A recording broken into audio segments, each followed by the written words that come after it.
tired of being broke. I'm tired of looking at my family eyes, and that's a joke, dog. I'm tired of all my problems, not be humble when I boast. And if I'm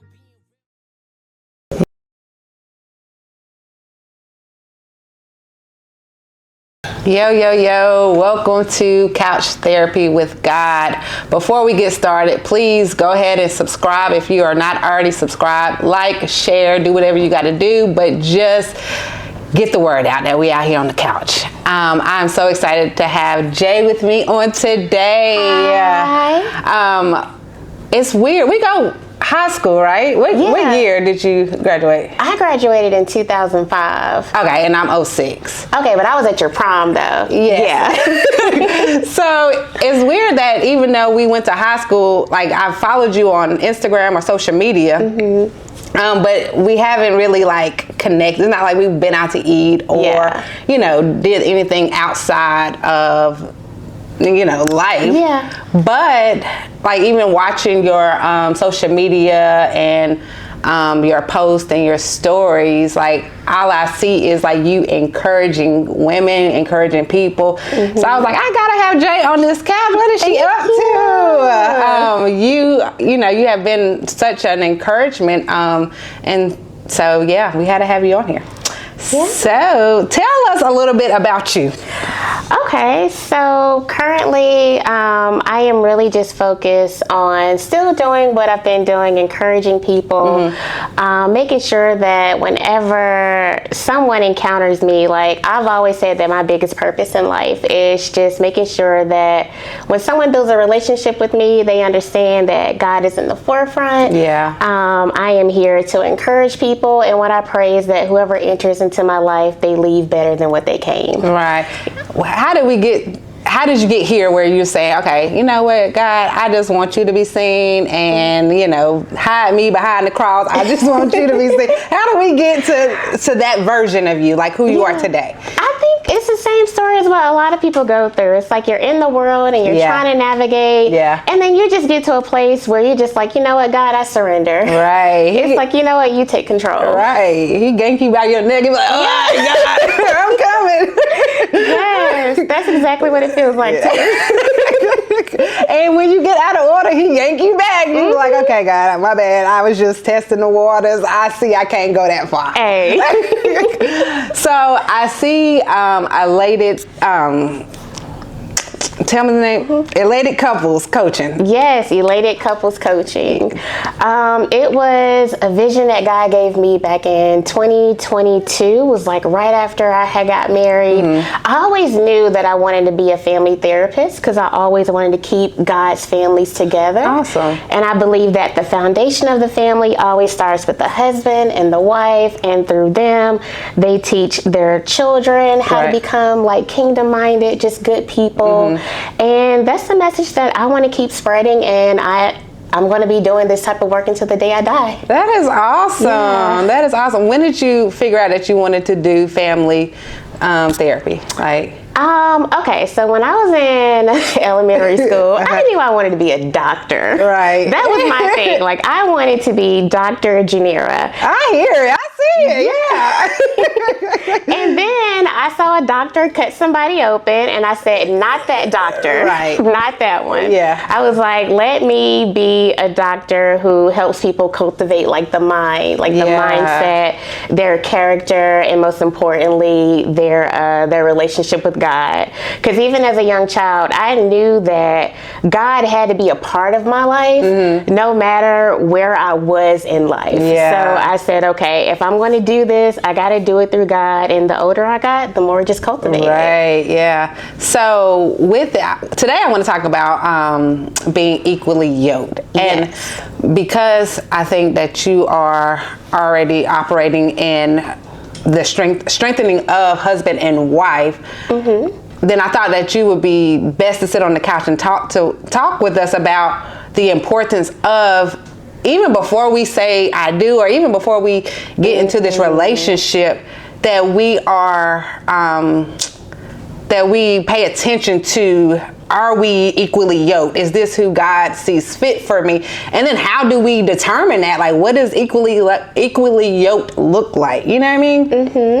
And I think it's so important because a lot of times we can get so far in a relationship and we too far and we like, wait a minute now, God, how I get out of this? Right.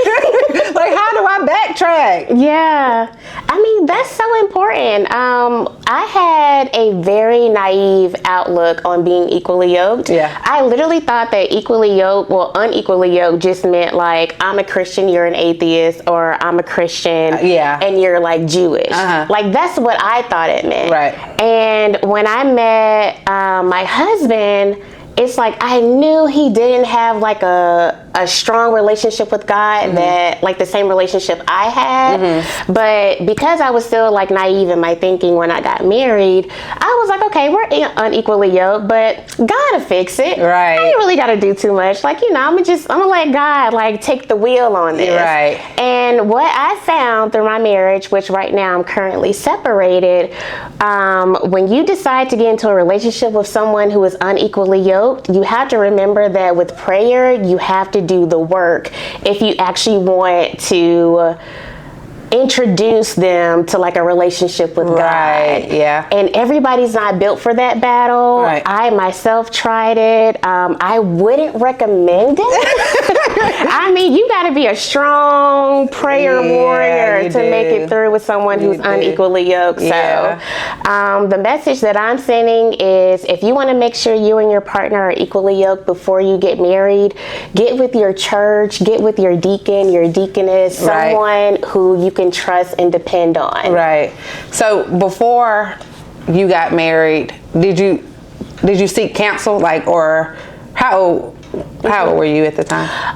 When I got married, I want to say I was right at 29. Okay. Yeah. And when I got married, I didn't necessarily seek counsel because what a lot of people didn't know is that I was actually in an arranged marriage. And that just simply meant that me and my husband knew that we were unequally yoked, so we created an arrangement. I'm learning stuff while I'm on the couch, people. This is real time. Okay. And it's like, before like we got married, we did seek counsel from his parents, which they had like an amazing foundation. Okay. And they just told us, you know, take it day by day, and you know, put God in the forefront, and you know, do basically the best that you can. Right. Yeah. So was the arranged marriage, is that like culture, or how did that happen? Me and my husband, we tried to actually cultivate a relationship before we got married, and it didn't work because we knew we were unequally yoked. Okay. And when I stayed with my father unfortunately like passed away. Okay. And my husband at the time was like, okay, well, I have a house here in North Carolina. You know, we're going to have another house in Tennessee. Everything's already set up for you. You don't have to work. You know, we'll take care of like all of the finances. All you would have to do is just, you know, be my wife, and then we'll stick in there until we can no longer stick in there, or until you get financially stable. Okay. Yeah, and that's literally what we did. We stayed married until I was financially stable. Okay. If we could have became equally yoked, I do have faith that we could have made it in the long run, but unfortunately it just wasn't in the cards. Yeah. Okay. Yeah. I see. So, you know, I look back at me and my husband's relationship and marriage, but where I am now, I wasn't back then. Yeah. So, I can see how it can be difficult if you have a spouse that's not willing to go where you're going, because we met in the streets, so we were both on the same path at that time. God was in my life, but not how he is right now. You know, I knew that's who I needed to lean on, but he was like, I probably used him as, that's my cushion back there. Like, he back there just in case I got to go in my bed. He back there. So now you get to a place, and I'm like going to church, and I'm doing more. I'm active in the church, and you know, my husband could have said, this is not what I signed up for. This ain't who I signed up to be. So how do we navigate with, we were equally yoked. We were on the same path, but I changed, and he's not willing to change with me. I know, like, what would you tell somebody else? If somebody was going through that same situation, because that's how me and my husband were. Like when we first met up, when we first met up, I had literally just changed my life. Okay. Because I was someone who was in the streets too. I was like party promoting. I was a bartender, door girl, all of that. And when I met my husband, I had just left that life, but he was still kind of in it. And the conversation that I wish I would have had with him in the beginning is, are you willing to change? Yeah. I did not have that conversation with him. I just kind of like went with the flow. It's like I was like, all my bills are taken care of, so I'm good. So I would say if anybody gets into that situation, take the worldly things out of the relationship. Like put them aside for a second and let's just talk about our relationship with God. Yeah. But when you were saying that, it made me think that I think in today's culture, with social media, we've been programmed to think that financially, if we're good, we're good. And you realize that is a small piece of it. There is so much more that goes into it. And that's not what will sustain a marriage. It's financial, peace or being rich or well, those things don't matter, but we are so programmed to, we see it that we think we just got to get that. We just got to get the bag. I wish that we could, give a real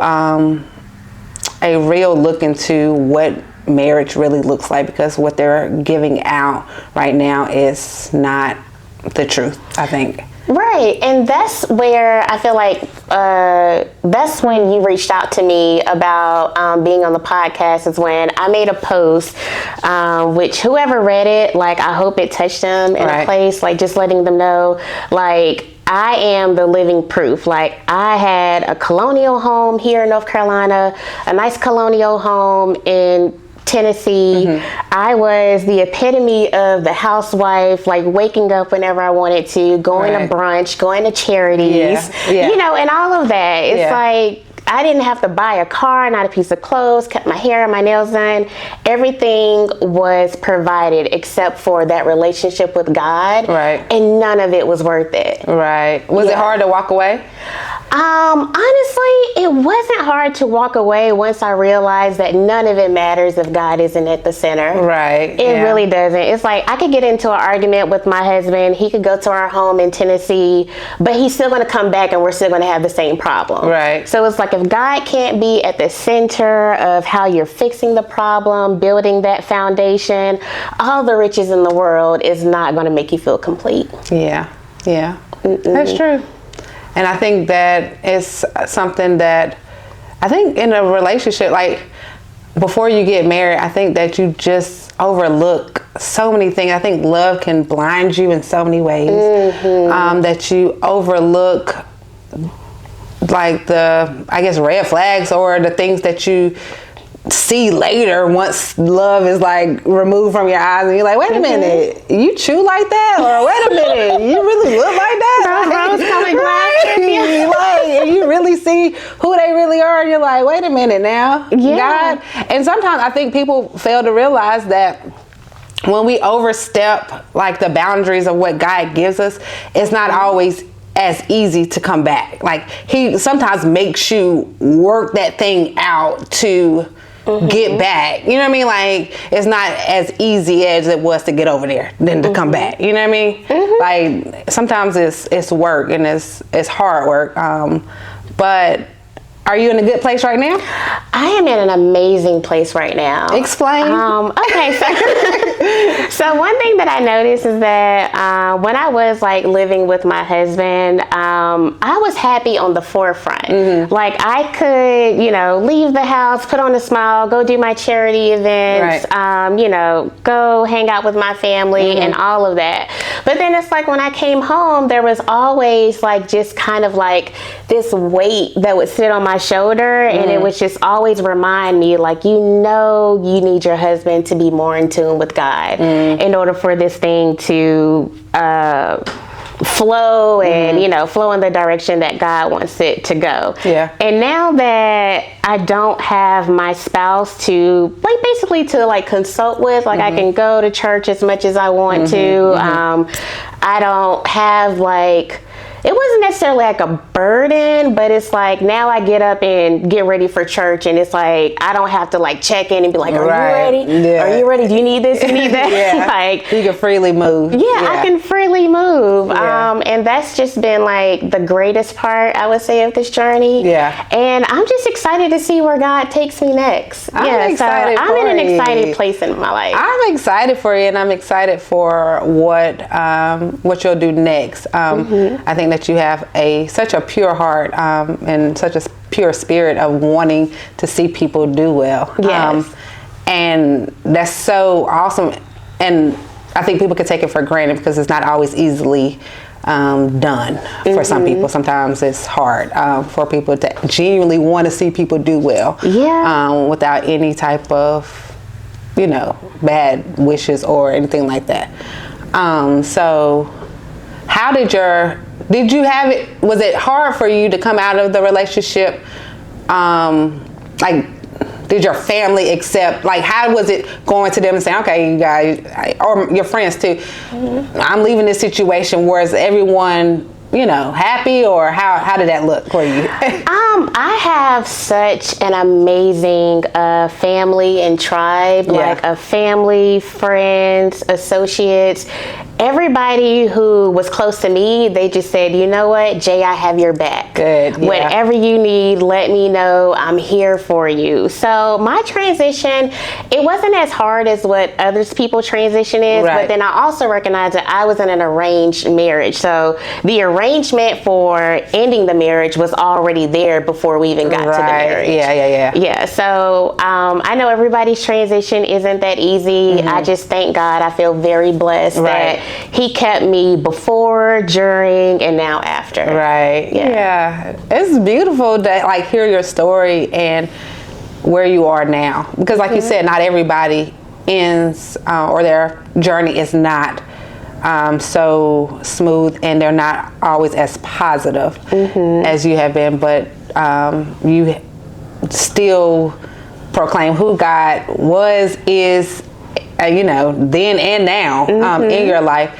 And the fact that you knew, like, you know, God, you have to be in the center of this for this to properly work going forward. So we still like love though, right? We still like love.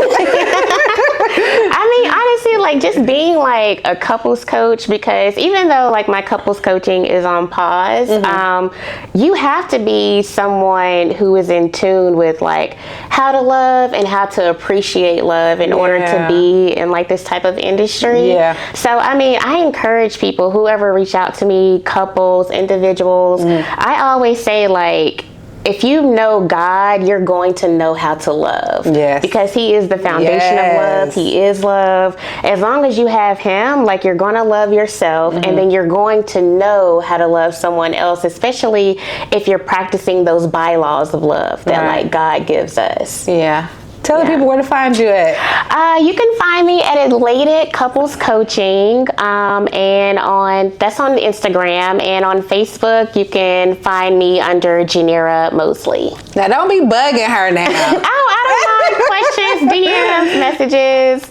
Yes, like flood me. I coach for free in like Messenger and in DMs, especially if it's just like a quick question or two. And even though I'm not like actively practicing, I will still accept a client if they're just like, hey, like, I know you can help me with this problem. I don't turn anyone away. Because she has such a big heart. I thank you for being on this couch today. I hope you enjoyed yourself, and I did. I hope that I hope that the listeners or watchers really gain something from being equally yoked and knowing the purpose and the reason behind being equally yoked. So I appreciate y'all. See you later. Bye. Let's be real. Man, I'm tired of being broke. I'm tired of looking at my family eyes, and that's a joke, dog. I'm tired of all my problems, not be humble when I boast.